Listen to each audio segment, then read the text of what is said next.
Hey, welcome back to Karen's Papercraft. Thank you very much for watching. Have you got any line art stamps? I love them because I love colouring them, and today I'm going to show you one method of colouring such a stamp. I'm going to use a blender pen, Versamark ink, embossing powder and the classic stamping pads. There are many ways in which you can colour such stamps, but today I'm going to show you this one method. And I'm going to use the sentiment from Cake Celebrations. It's going to be a birthday card, so happy birthday. I do love this font. I do love this font. Okay, so are you ready for it? Then let's begin. My card base is going to be Night of Navy, 11 inches by 4 1/8.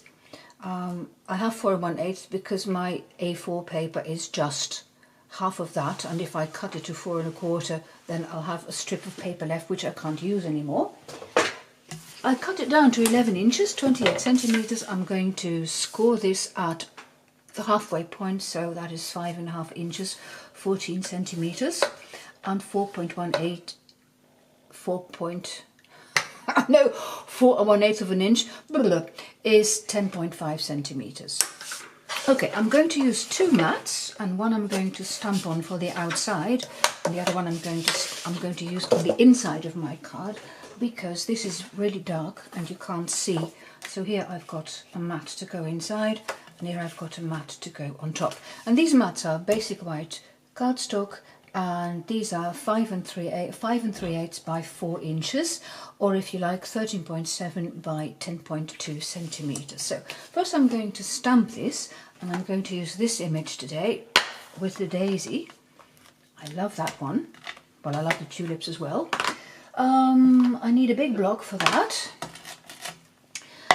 and I'm going to use a method by which I stamp in both Versamark and classic ink, and I do this and I heat set it with embossing powder, because then when I colour I find it easy to stay within the lines, and you don't always want to use stays on black or stays on brown for the lines of your stamp. In this case I want shaded spruce because I want my flowers to have a sort of, well, I want the lines to be green, and with this method you can use any colour ink and stamp it.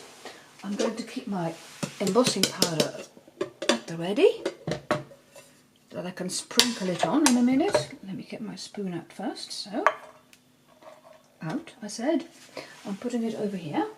Right, I'm going to stamp, and I'm going to stamp towards the right hand and then towards the bottom, because I want to have room for my sentiment on the left hand top. Make sure your Versamark pad is juicy.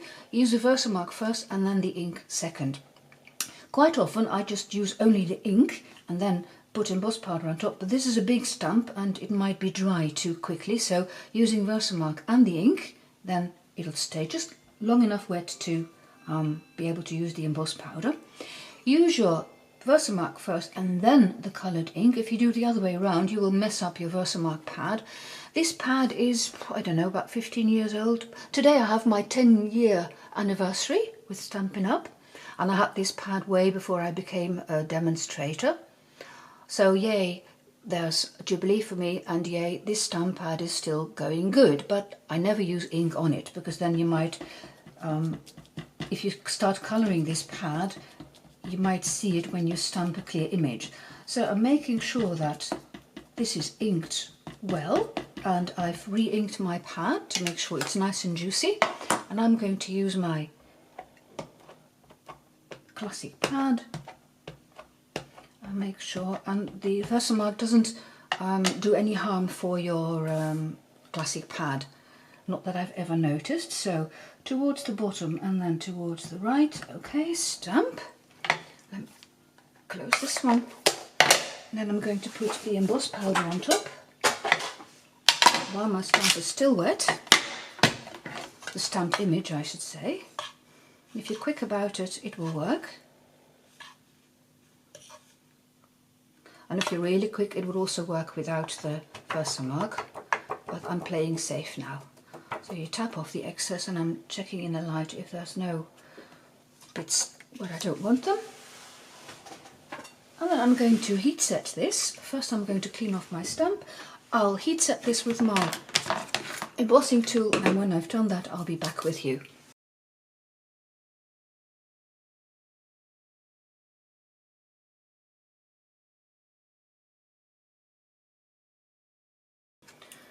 You saw me use craft tweezers so that the heat doesn't get too near my hands, and with a large stamp I like to go over things twice just to make sure you didn't miss any bits.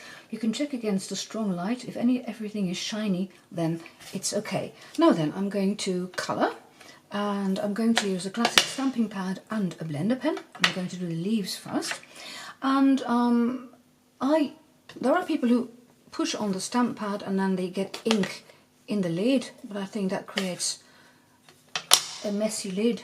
I normally use a block, and I put some ink on the block, and then I can close my pad. The added advantage is that I can't stick my fingers in it, and then I can use the blender pen to pick up the colour and then use it to colour. The blender pen method works well with small spaces. If you want to colour something really big, I'm not sure about basic white, because the more you go over the paper with your blender pen, the more the surface of the paper will rub off. So you have to be quick and you have to be careful. So you just pick up some of the colour, and you see this point is red because I've been colouring red and purple with it, but it doesn't show anymore. So you pick up the colour on your blender pen, and then you trace the outline of the stem of the flower, and you can fade out the colour if you like, and you can colour it. So I'm doing the stems first, and for the leaves I'm going to use just a slightly lighter colour. You see the colour is fading out a bit, so you can pick up some more ink and continue. Just light strokes, and you get some variation in colour with this method as well. There's another stem, just using the point here. Okay, and that's all the wide stems. Then I'm going to do the leaves, and when I think the colour might be too strong, I can rub some off, you see, on a piece of paper, and then I start where the leaf is attached to the stem, and then I fade out the colours a bit towards the end. See, and you get this variation in colour. So pick up some colour. If you think it's too strong, rub some off, and again use it on your leaves. Now this leaf is the underside, which is darker, so I'm going to put more ink on my blender pen, and with the others I continue in the same method. This is the underside as well, and with the others, so I start at the part where the leaf is attached to the stem, and then I fade out the colours towards the end. This is a bit too light, so I can go over it quickly, but you can't go over it again and again and again like you could with a stamp and blend. That doesn't work with this method. So small spaces you can, and then of course you already have the ink, so you don't have to invest in a stamp and blend if you don't want to. See, that's my leaves coloured. I need a bit more there. Okay, now I'm going to clean off my tip, and I don't do it from the top, but I do it from the side, and I did put quite a lot of ink in, so I keep rolling it around, rubbing it off until there's no colour coming off anymore. See, you roll it around. This is clean now, see, and then I can use it for a different colour. This I clean off as well on my chamois, and then I can use it with a different colour, and I'm going to use Azure Afternoon. Oh, by the way, I just used, you could see that, I suppose, shaded spruce. Azure Afternoon for the tiny flowers. I'm going to colour them in the same way.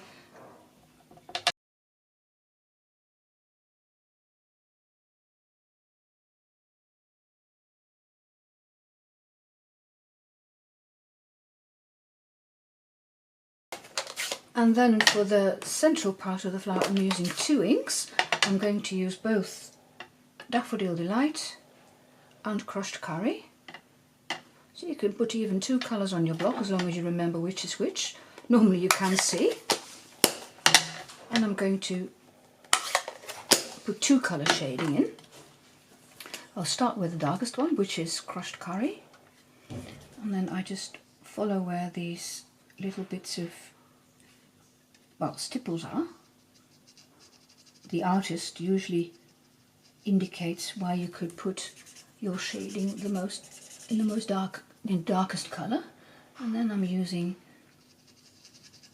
Daffodil Delight for the rest. I like with a blend, I start by going over what I've just coloured. And that's my flower colour, do you see? And it's easy enough to clean the blender pen. Oh, what is it with me today? That's so often. I start filming and my brain goes. Okay, that scrap can go. Clean off the block. And then I'm going to add the sentiment. You can, if you want to, stamp your sentiment on a piece of paper and stick it on. You can also stamp it on the card. I think I'm going to stamp it onto my card now. So I need a block for that. And the text, happy, and that was the birthday next. And again, I'm using the same method, so I'm going to use my Versamark and the ink and the emboss powder. You've seen me do that before, so I'll stop filming for that and then I'll come back with you when I put the rest of the card together. So that's the front of my card ready. On the inside, remember the white mat to write your message on. I'm going to stamp these adorable, what are they? Ladybugs, which are in the stamp set as well, and I'll use classic stamping ink and early espresso for that. So first I'm going to choose a couple of these ladybugs, ladybirds, ladybugs, I don't know. Lieveheersbeestjes in Dutch, if you want to know. And I need 2 small blocks for that. And there we are. Oh, I could put them on one big block, couldn't I? Yeah, okay. There's one which is just crawling around. There's one which is about to take off in flight, and this one is flying. So this is how I put them on my block. And then I'm going to stamp in early espresso ink. And that's it. Do I add some red? I could, I suppose. Shall I add some red?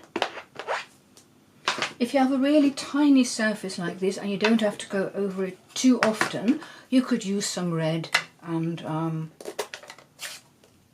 use the early espresso as well. It won't smear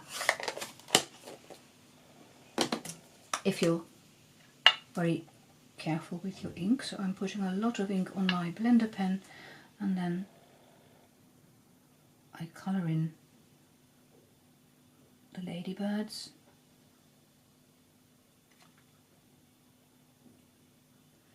See, I'm just tapping, I'm not smearing anything. So you can use your classic ink with the blender pen, but you have to be careful. Alright. Oh, I threw away my scrap piece to take off the colour. You see, if you put a lot of colour in your blender pen, it'll take some more effort to get all the red out, but it's clean again. So although the point is coloured, you see, it's clear and you can use it for a different kind of ink. Finally, clean my ink block. Okay, I'm going to put my card together, which is no rocket science. Just a bit of seal in the middle and then liquid glue around it. I'm going to put the front on just slightly differently. I'll show you in a minute. This one I want to go in straight, so it's just a 1/16 of an inch border all around.